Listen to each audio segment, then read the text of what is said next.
Quando falamos de Fórmula 1, é muito comum nós pensarmos em Ferrari, McLaren, Mercedes e na Red Bull.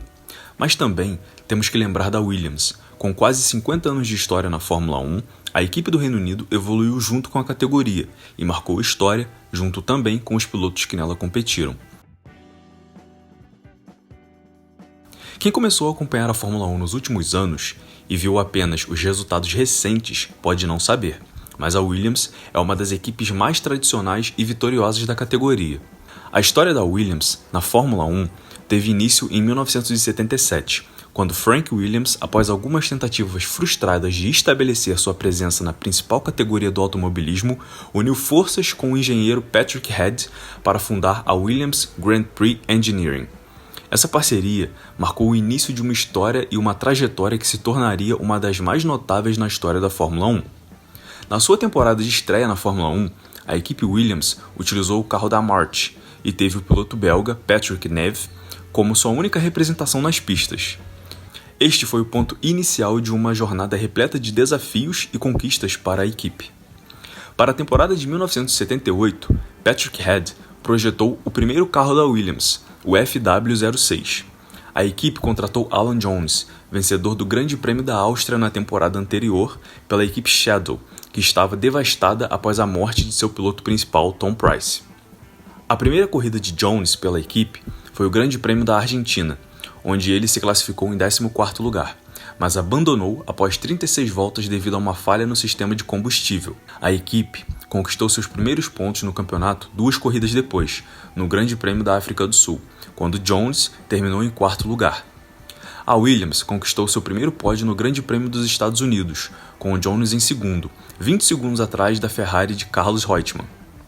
Ao final da temporada de 1978, a Williams ficou em 9º lugar no campeonato de construtores, com 11 pontos bastante respeitáveis, enquanto Alan Jones terminou em 11º lugar no campeonato de pilotos.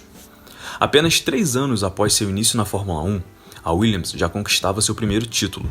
Alan Jones, que entrou para a equipe em 78, entrou para a história da Williams ao se tornar o primeiro piloto a conquistar o título da Fórmula 1 para a equipe, triunfando no ano de 1980. Esse foi um ano marcante, não apenas pela consagração de Jones como campeão mundial, mas também pelo fato da Williams assegurar o seu primeiro título de construtores. No ano seguinte, o título de pilotos foi para as mãos do brasileiro Nelson Piquet, que competia pela Brabham. Apesar disso, a combinação formada por Alan Jones e o argentino Carlos Reutemann contribuiu bastante para que a Williams garantisse o bicampeonato de construtores e começando assim a se consolidar como uma força dentre as equipes. A trajetória vitoriosa da equipe britânica continuou em 1982, quando o finlandês Keke Rosberg, pai do Nico Rosberg, alcançou o título mundial de pilotos com apenas uma vitória no campeonato. Esse feito não apenas reforçou a reputação da Williams como uma potência no automobilismo, mas também solidificou a sua posição como uma das principais equipes e mais bem-sucedidas na história da Fórmula 1. Afinal de contas, em uma época onde as equipes dificilmente mantinham um domínio por mais de 3 anos, a equipe britânica emplacava títulos seguidos, seja no Mundial de Pilotos ou no Mundial de Construtores.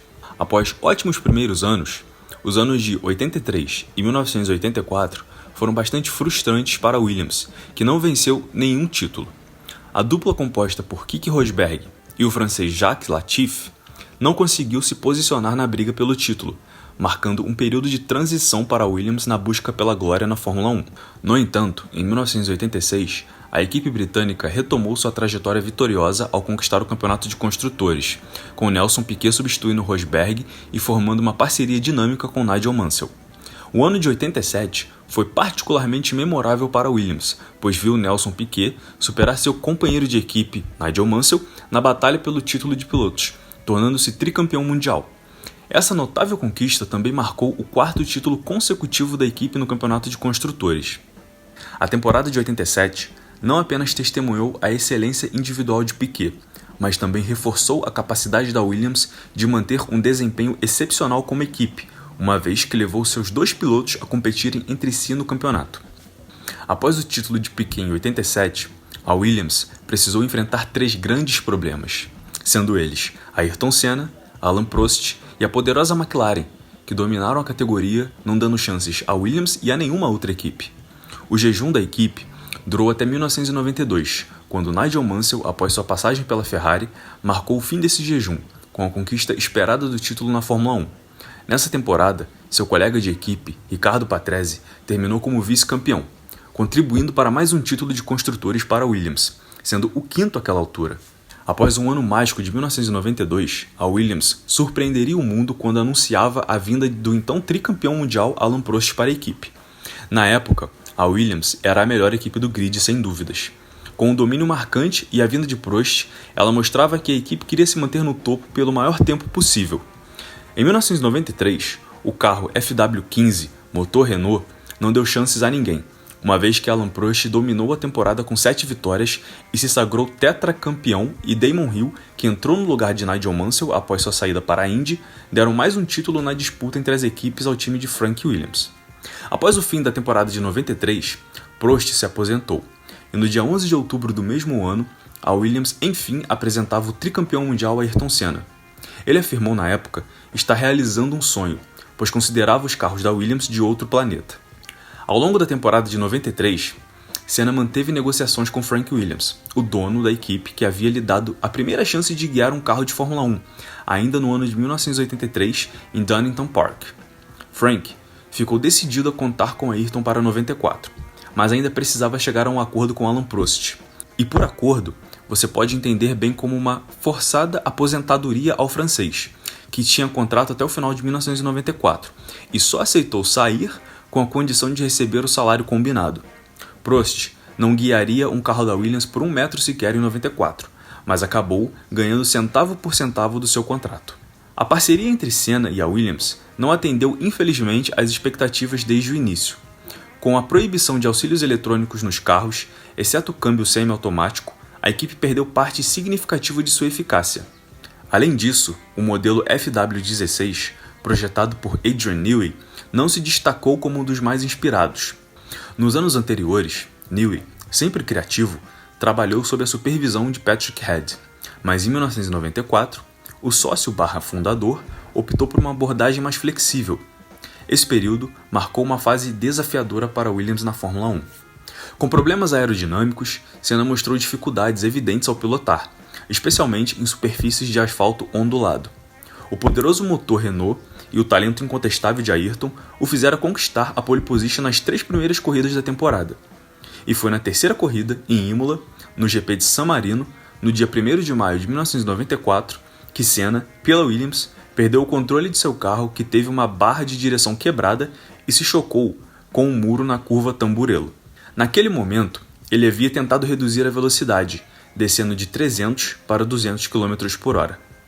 Após o acidente fatal de Senna, a Williams decidiu colocar David Coulthard em seu lugar, que passou a alternar corridas com Nigel Mansell. Ao final daquela temporada, a Williams conquistou mais um título de construtores. Em 1995, os britânicos passaram em branco, mas os 2 anos seguintes marcaram os últimos 2 títulos tanto de pilotos como de construtores. Em 1996, com a saída de Michael Schumacher da Benetton para a Ferrari, Damon Hill conquistou seu único título na Fórmula 1. Hill, em parceria com o canadense Jacques Villeneuve, na equipe Williams, contribuiu para a conquista do título de construtores naquele ano. Apesar da conquista do título de 1996, Damon Hill foi dispensado pela equipe no ano seguinte. O alemão Heinz-Harald Frentzen substituiu Hill e juntou-se a Jacques Villeneuve, que alcançou o título mundial nessa temporada. Mas e você? Qual a sua referência da Williams? A poderosa dos anos 80 e 90 ou a Williams do presente? Para você, a equipe britânica se encaixa no top 3? Ela entra no top 3 da história? Deixe nos comentários a sua opinião e o like no vídeo, não se esqueça. Após a temporada de 1997, a Renault, antiga fornecedora de motores da Williams, deixou a Fórmula 1. A equipe então fez parceria com a Mecachrome, posteriormente chamada de Supertech, mas não conseguiu manter o domínio anterior. A partir de 2000, a Williams adotou motores BMW, retornando à briga pelo campeonato de construtores, embora não bastante para disputar os títulos.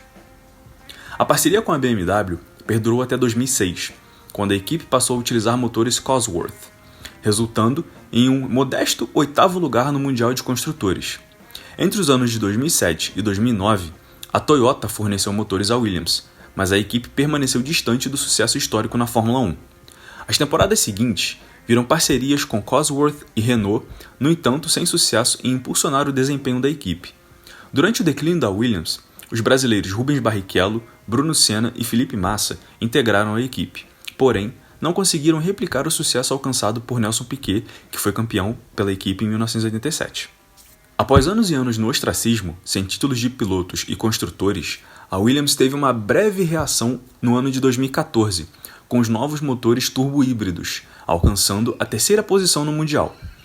Contudo, a partir de 2016, a equipe enfrentou uma queda de desempenho na Fórmula 1. Em 2018, a Williams terminou como a última colocada na competição, e a situação piorou no ano de 2019, com apenas um ponto conquistado ao longo da temporada. Claire Williams, filha de Frank Williams, permaneceu no comando da equipe até setembro de 2020, quando se afastou definitivamente. Com a saída de Claire, a Williams foi vendida para Dorilton Capital, um fundo de investimentos norte-americano que continua gerenciando o time até os dias de hoje. Frank Williams, fundador da equipe junto a Patrick Head, faleceu no dia 28 de novembro de 2021. O mesmo viveu os tempos de glória e tristezas da equipe. Em mais de 850 corridas pela Fórmula 1, a Williams venceu 114 grandes prêmios, além também de 128 poles, 313 pódios, 9 títulos de construtores e 7 títulos de pilotos, todos de 1980 a 1997, com Nigel Mansell, Damon Hill, Alain Prost, Jacques Villeneuve, Nelson Piquet, Alan Jones e Keke Rosberg. Todos esses foram os pilotos campeões. A trajetória da Williams na Fórmula 1 é uma saga repleta de triunfos e desafios, marcando um legado duradouro no cenário do automobilismo. Desde a sua fundação por Frank Williams no ano de 77, a equipe britânica experimentou sucessos notáveis. Apesar dos desafios recentes, a Williams permanece como uma entidade emblemática na Fórmula 1, com uma história que transcende as pistas. A esperança de uma ressurreição persiste com a gestão atual, e a equipe continua a inspirar seus fãs e seus entusiastas, reafirmando seu lugar como uma das lendas da categoria. Vamos ver o que o futuro reserva para uma das maiores equipes da história. E esse foi o vídeo de hoje. Galera, muito obrigado a todo mundo que chegou até aqui. Não esqueça do like no vídeo, de se inscrever no canal, para ajudar a gente a sempre trazer maiores e melhores conteúdos para vocês. Ativem o sininho porque tem muita coisa maneira por vir. Beleza? Valeu, até o próximo vídeo. Fui!